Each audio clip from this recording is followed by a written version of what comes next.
Yeah, so I was just heading down to the gym to do my regular workout. It was noontime.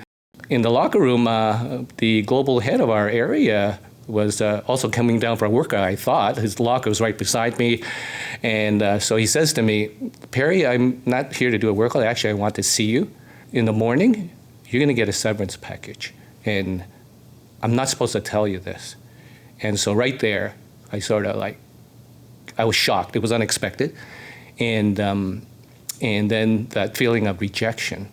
And then thoughts came to my mom and dad.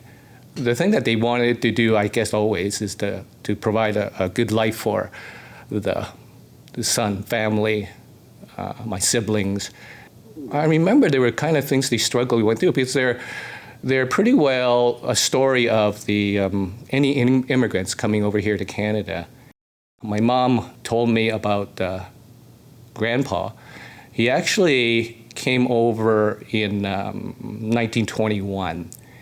And at that time, they actually had this, I guess the Chinese Immigrant Act included a head tax. I saw this document. He was part of that head tax. It was like $500 at the time. So it was like pretty discriminatory, right? Because he was coming over like everybody else, an immigrant, and that was their dream to be able to go to a country where they can work and then start a family. So the work that he did during the time was, I think he probably did the very menial jobs at a restaurant, doing and manual labor. But it seems like he was able to start a laundry business. And so he worked hard at that. And then with that repeal of the Exclusion Act, and then him able to get his citizenship, it sort of all fell in place that they were able to bring actually my mom, my grandmother, and also an uncle over from China. So it wasn't until, I guess, 1965 that my mom was able to get her Canadian citizenship. In my dad's case, he came over in 1950, but he got his citizenship as soon as he arrived here. Grandpa Chan actually ran a gambling house in old Chinatown.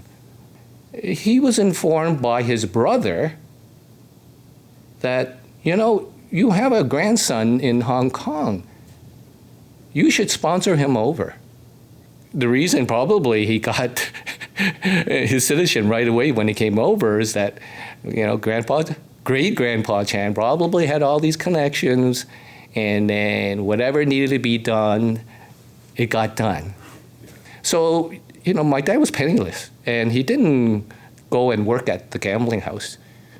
And that's where my dad met my mom, because my mom was taking ESL classes, and then he was taking ESL classes as well. And so that's where they met. He had an opportunity to go to Thunder Bay to open up a little business, and so that was sort of like his dream too, right? To be able to find work and then able to start a family and be able to support them. Those are kind of milestones that happen. So now he's sort of able to do the official courtship of mom. It's like a 20-hour train ride from Toronto to Thunder Bay. So my mom would take that train ride and then visit and then take that train ride back. And so you can see that they were very dedicated to each other. My dad and my mom married in, I think, early 1958.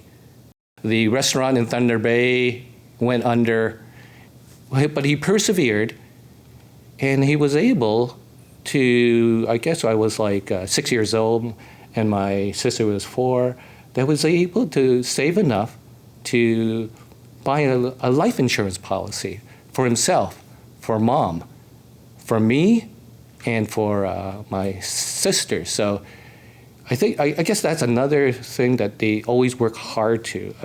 A dream of theirs is to be able to afford that to protect their family. So as I reflect, the feeling of rejection quickly dissipates, as work doesn't define me. It's sort of a means of supporting my family, much like my dad. And so he wasn't able to spend much time with me, but I'm pretty sure he's happy to see the fruits of his journey as I'm able to spend time with my son. I couldn't do that with my dad because he was working so hard. And so I'm not being rejected. I'm in a better place, actually.